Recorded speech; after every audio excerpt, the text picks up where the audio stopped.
Hey guys, Frank Kelly, your favorite contract corporate pilot, coming to you with another aviation video. This time, part 2 of my story. But before I get started, I need you to hit that like button, hit the subscribe, hit the bell. It'll remind you each and every time there's a new video, and please leave a respectful comment. Okay, so last time I left off with the fact that I took a loan from my mom, and I decided that I wanted to pay 10% in interest for the benefit of my brother and sister. Now that I mentioned my brother and sister, I want to go into a little bit of the influence that they had on me in my life, all positive.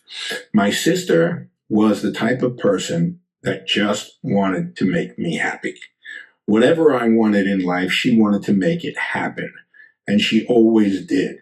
I wanted to be a professional soccer player. She got me out on the field in the Meadowlands to meet the greatest players of the cosmos.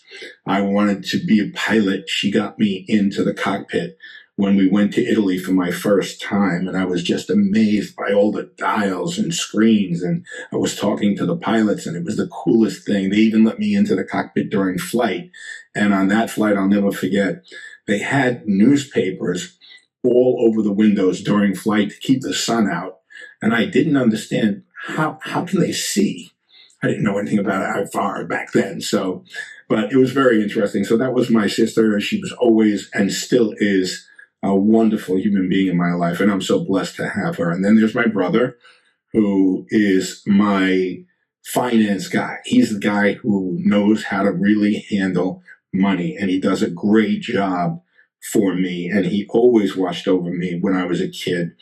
He did his thing, but he made sure that I was always protected and never taken advantage of, and I appreciate that. Still to this day, he does all my financial stuff, and he does a great job. Okay, so let's move on.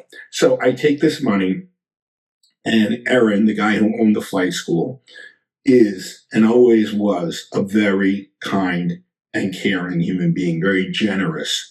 The price he gave me, no one could have possibly given me that price. And there were times that I couldn't get that much money up front from my mom. So Aaron was kind enough to allow me to pay later on. Fly now, pay later. And it was incredible. There were times where I owed him $7,000, $8,000, $10,000 at a time, and he waited for that. Now, nobody would do that, so I'm very, very grateful to Aaron. Still to this day, he's always been the same kind of guy. He always does for everyone. So, guys, I really was very, very blessed to have people like this around me. So anyway, I go to Aaron's school, Airplanes for Rent, and I begin taking my lessons. And I get my instrument rating, and I get my commercial single engine and my multi-engine, and off I go with about 350 hours under my belt looking for a job. Now, very, very hard to find, but I was determined. I'm a tenacious guy. So I got onto climb2350.com, and I started putting my resume out there, as minuscule as it was, day after day after day after day. And after a month, I got a hit. And I was blown away. This guy calls me up, and he's looking for a second in command on a Piaggio P180 Avanti 2. I didn't know what it was. Had no idea. He explained it to me. He was a nice guy. And I met with him. And this guy's name was Joe. Joe was a retired Marine guy. I believe he flew helicopters in Marines. And, wow, I had some experience with Joe. Joe was very, very tough. He meant well. He really meant well. But as a first-time experience for me, it was eye-opening. And Joe was the kind of guy that was going to make you learn from your mistakes. I'll give you an example. One time I left the key in the door when I left the airplane by accident. And for the next 2 days, every time we walked into an FBO, he would make me hold the keys over my head and embarrass me the whole time. The whole time I had to do that. Things like that. But he really meant well. And he taught me a lot of great lessons that unfortunately I didn't realize until later on after we stopped flying together and I moved on to a different position. But unfortunately, Joe passed recently, and may God rest his soul. He was a good man, really a good man.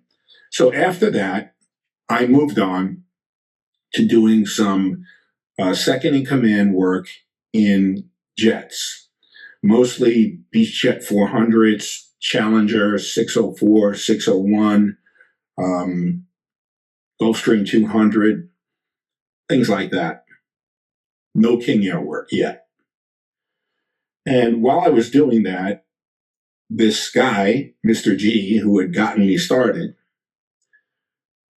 told me that he has an old friend named George that he wanted me to talk to that had been an instructor of his.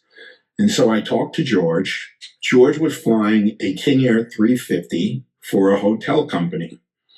And he invited me to come along as a second in command, paid. And I was getting paid $300 a day at that time to sit right seat for George. Now, George ended up being the find of a lifetime because he was a retired American Airlines captain who, in his teaching method, would teach only airline style, professional, by the book, 100%, checklist, memory items, everything.